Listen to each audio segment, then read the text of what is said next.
watching Estuary News. In the headlines tonight, samples of cladding at Hull Run Infirmary sent away for testing. Campaigners failed to save a historic pub from demolition in North Lincolnshire, and an electric fence going live at Hull Minster. And later in tonight's programme, our very own Michelle Lalor brings us the latest news from the culture capital. Before that, LGBT celebrations in Hull with Andy Train.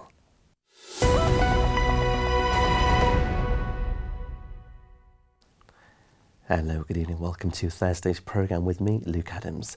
First tonight, Hull and East Yorkshire Hospital's NHS Trust has confirmed samples of the cladding at the Hull Run Infirmary have been sent away for testing. It follows the Grenfell Tower tragedy, which happened 2 weeks ago. The reported death toll currently stands at 79. Fire protection material was installed within the cladding in 2014 to prevent a blaze from spreading across the building. The results of the tests are due next week. Meanwhile, partner agencies from across the Humber will meet tonight to discuss the safety of high-rise tower blocks in North Lincolnshire. North Lincolnshire Council's Governance and Standards Scrutiny Panel will chair the meeting this evening. Representatives include a Humberside Fire and Rescue Service and the housing provider OnGo, who are responsible for the high-rise tower blocks in the county. After 2 years of campaigning, residents of Goxhill have now lost their local pub. Members of the village set up a group to turn the dilapidated Brocklesby Hunt into a fresh hub for the community. However, 12 new homes will be built on the site of the pub after it falling into the hands of a property developer. Anne Lawty of Friends of the Brock says she's upset at the news. I think we feel very gutted. We'd got the money, we'd sent our deposit to our solicitor ready to sign contracts. We thought we'd got a deal. We then had a whole load of conditions come back which would have made it not possible to run it as a successful business. And they were totally out of order conditions. No pub would have been able to run under them. It would have given the residents of the houses over there a complete and utter veto over any licensing application we put in. So we were then told if we couldn't agree to those conditions, then the pub was no longer for sale. We want to make sure that we haven't completely closed every option off, and that if something should come in the future, if it's supported by the entire village, then the pub company would be there to be able to make something of it. We're looking, for example, at alternative sites. It may be that if houses are built in the future, a developer might want to work in partnership with the pub company. But having seen how we've got our fingers burnt with this, we would want to be very, very clear. And I think, we'd have to look at a situation very carefully. A Hull man is wanted in connection with serious assault and criminal damage. Anyone who knows the whereabouts of Leonard High is asked to contact Humberside Police on their non-emergency number 101. Alternatively, you can contact Crime Stoppers anonymously. Beverley and Holderness MP Graham Stewart says residents feel angry and let down by plans to build on the site of the former Heddon Aerodrome. An outline planning application has been submitted to East Riding Council by the developer Sewell Group. They want to build a large-scale industrial development on what Mr Stewart calls much-loved green space separating Heddon and Hull. He says it's a greenfield site that should be respected. The former aerodrome is at the edge of Heddon and adjacent to Preston South. KCOM is urging customers to be vigilant following a rise in phone scams across the region. Customers have reported a number of unsolicited scam calls claiming to be from either KCOM or BT. They claim payment has not been received for their phone or broadband service. The fraudster tells them their service will be disconnected if they don't make a payment and tries to persuade them to give their credit card or debit card details over the phone. People are advised to call Action Fraud on the following number 0330 123 2040 if they receive a scam call. More news from the City of Culture now, and an electric fence will be going live in Hull Minster. The fence is an art installation put together by artist Annabelle McCourt. Part of the City of Culture 2017's Freedom Season, the electric fence consists of 4 giant metal posts connected to a wire that react to the presence of the audience. McCourt says the exhibition was inspired to be a direct and personal response to an American pastor who proposed a solution to same-sex marriage. I hope it has a massive impact. I hope it's a little bit controversial. That's not me being naughty, but it's there to provoke a reaction. I hope people think that, it kind of belongs to the wider community, that they can take, and interpret that in any way they want to. But I hope also, although starting from kind of horrific and macabre sort of ideas and notions, that people will actually have quite a bit of fun with it as well. So we shall see. We've assembled an absolutely amazing team of people to help do this and bring this idea to fruition, because it's all very well coming up with a concept, but the reality is you have to make this happen. So there's a great team of people in Hull from our manufacturers Strata, Pearl Green Engineering, who've helped actually design and manufacture the fence posts themselves, to some tech experts. So I've got Interact and Connect, who've been doing all of the sound design for the project, and layers of hidden interactivity, but you'll have to come and find out about those later. We've got Fionic, which are an incredible Hull sound design company that have taken military grade sort of naval hardware from the US Marines and turned that into speakers, so the whole fence itself will resonate with sound. So it's kind of a multi-sensory experience really. So without this incredible team of people, it just wouldn't be possible. And as you may have guessed, the City of Culture will be at the forefront of this year's LGBT 50 celebrations.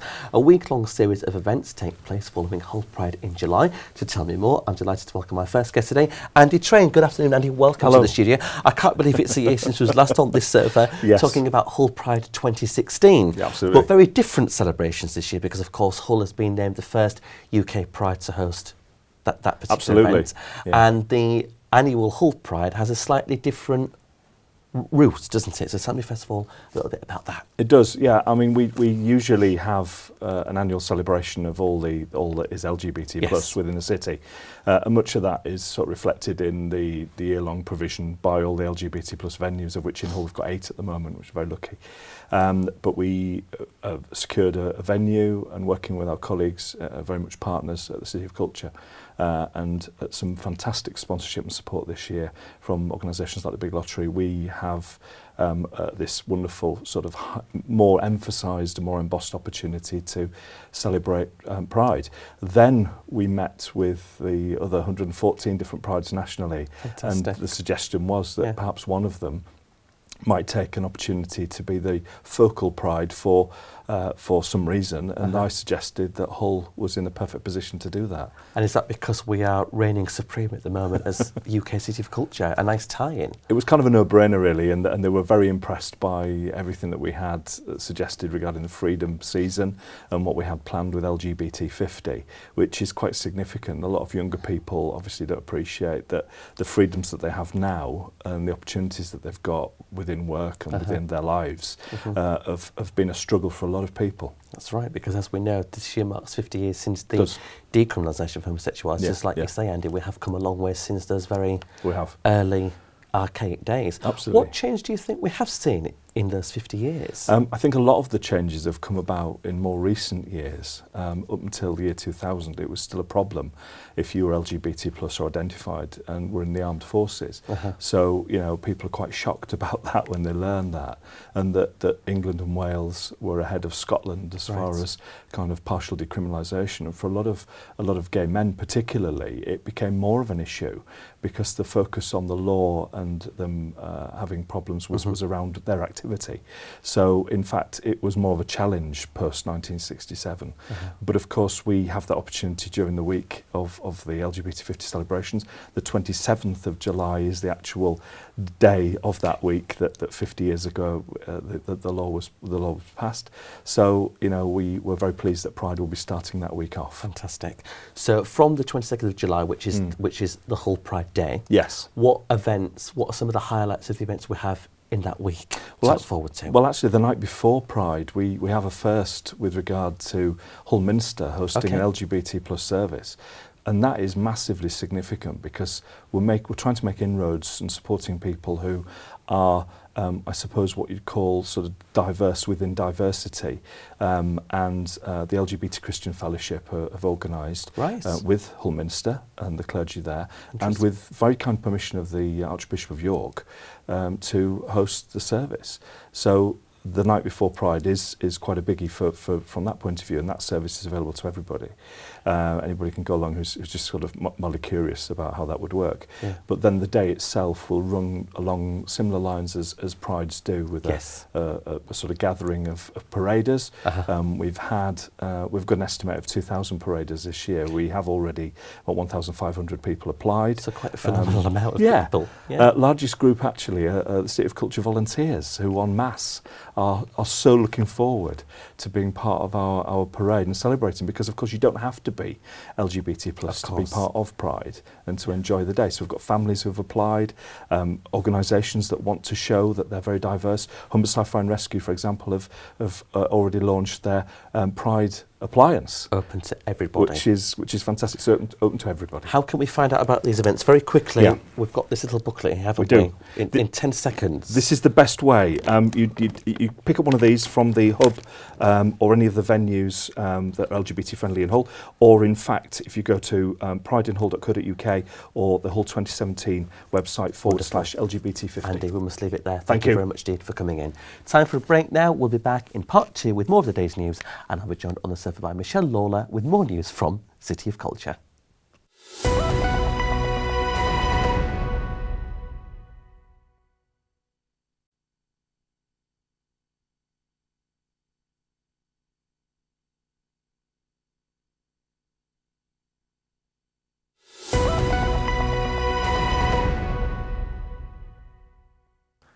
Welcome back to Estuary News. Still to come this Thursday evening, a roundup of the latest sports news with our man Dan, hidden voices in the culture capital, and Michelle Lalor tells us what's happening in the City of Culture.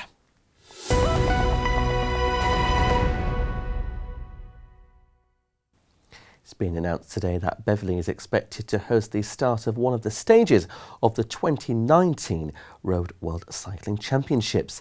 It follows the success of the town being on the route of the 2015 and 2016 Tour de Yorkshire.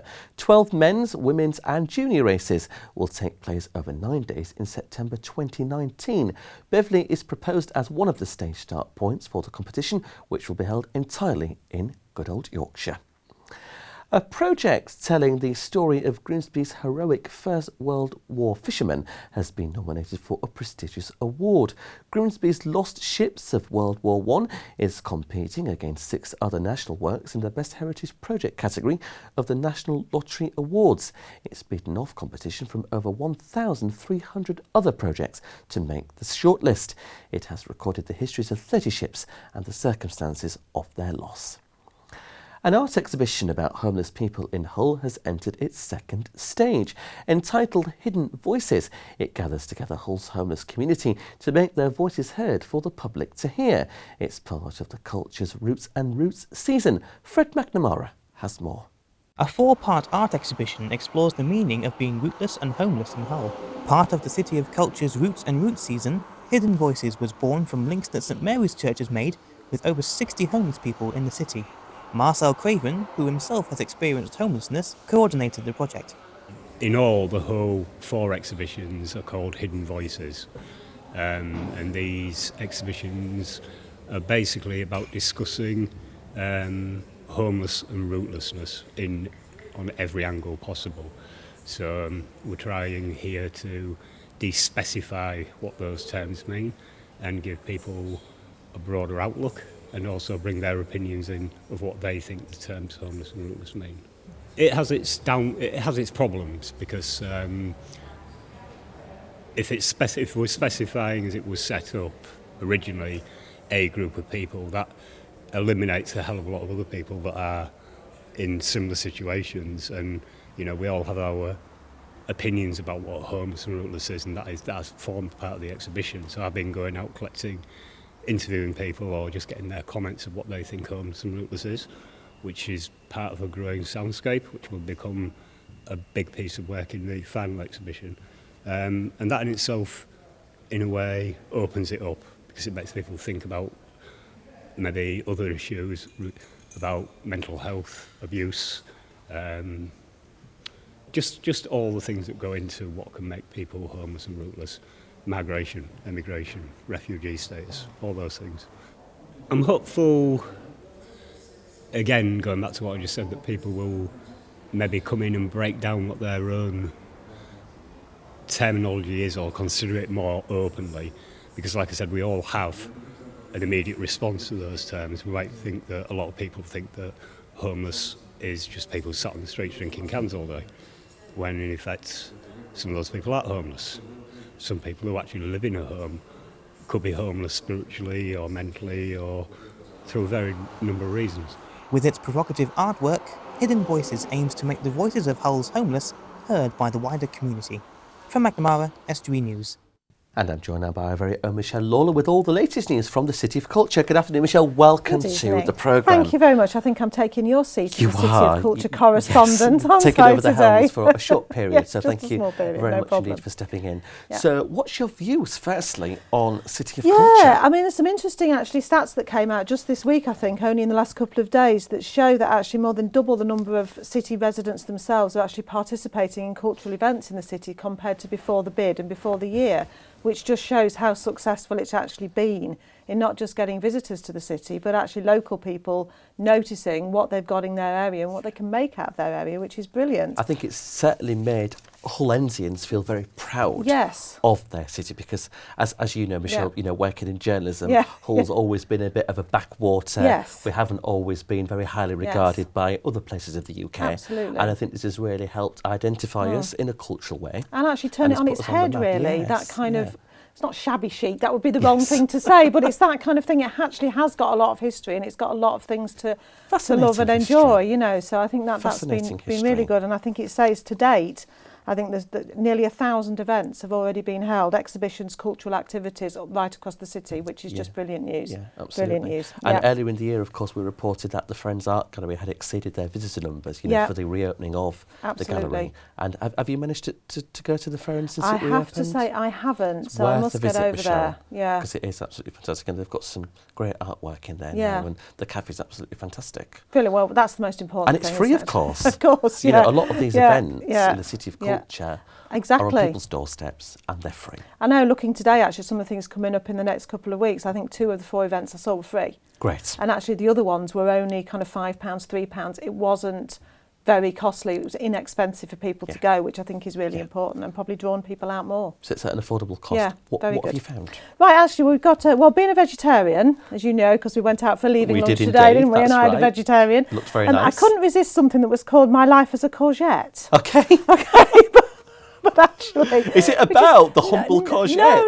It's a film about a person who's for some reason called Courgette, apparently, and it's showing at the View Cinema Hall, the View Cinema in Hull, actually, on Saturday evening at 6:30, Okay. July the 1st, as part of the city's film festival. Yes. That sounds quite Because nice. that's a 2-week festival, isn't it? It is, yes, and I think there's lots of films, some quite obscure ones, some quite random, all for all the family. I think this, from what I could gather, was a family film about a person who went into foster care and then finds love and finds friendship, and it sounds like a bittersweet kind of film, which sounds quite a nice one. So I thought I'd have a look at that one. Excellent. So that will appeal to families and perhaps Absolutely. vegetarians like yourself, Michelle. Who think it's a story about courgettes. It isn't, but there you go. Disclaimer, no courgettes. I don't think so. No courgettes. Another one I noticed, actually, it sounded very good at the, I did ask somebody how to pronounce it, I think it's Albemarle Music Centre, Okay. I think. 4:30, again on Saturday. This is a free event. Northern Irish artist, singer and electronic composer Hannah Peel.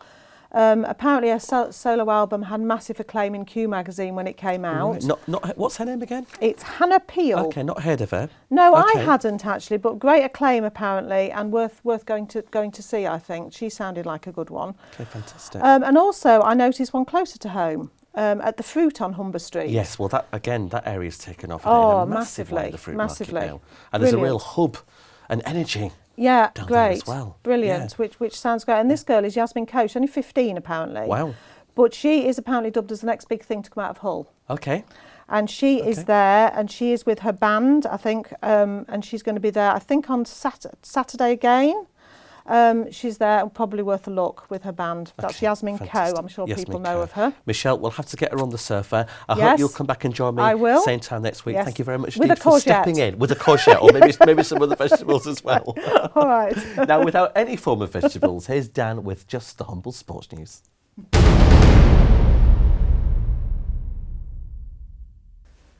Hull FC winger Steve Michaels is going to miss the next fortnight of action with an ankle injury. He picked up the knock in last weekend's win over Wakefield Trinity and will begin his absence by missing tomorrow's top-of-the-table clash at Castleford. The Australian is back in rehabilitation. Meanwhile, Albert Kelly and Mark Minicello are both available for the Black and Whites for tomorrow night. They were rested last week. Hull City have announced that the kick-off of their championship game against Leeds United on Saturday the 27th of January has been changed. The game at the KCOM Stadium will now get underway at 12:30 rather than the traditional 3 o'clock. The decision has been made following a police request. Scunthorpe United have also announced some fixture changes today. Their away game against local rivals Doncaster Rovers has been put back a day to avoid clashing with the St Ledger meeting held at Doncaster Racecourse, meaning the game will now take place on Sunday the 17th of September at 3 o'clock. Also, their trip to Oxford United has been brought forward 24 hours, meaning it will now happen on Good Friday at 3 o'clock. Meanwhile, the Iron have announced that their ticket prices have been frozen for next season. Also, a new scanning system has been introduced to gain entry into their ground in order to reduce queuing time. Russell Slade's Grimsby Town will face Grimsby Borough in a friendly next Thursday, which is a week today.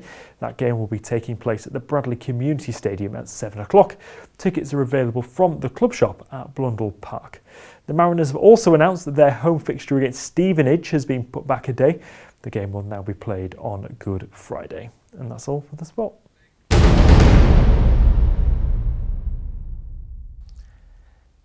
Thanks very much, Dan. That's it for tonight. I'm afraid just time to quickly say farewell to our colleague Luke Smith, who is leaving Estuary TV today for pastures new. Working behind the scenes for the last 4 years, he's ensured the smooth running of the news. And of course, it's not always the ones you see on camera who make the programme the success it is. We wish him all the best on his new venture.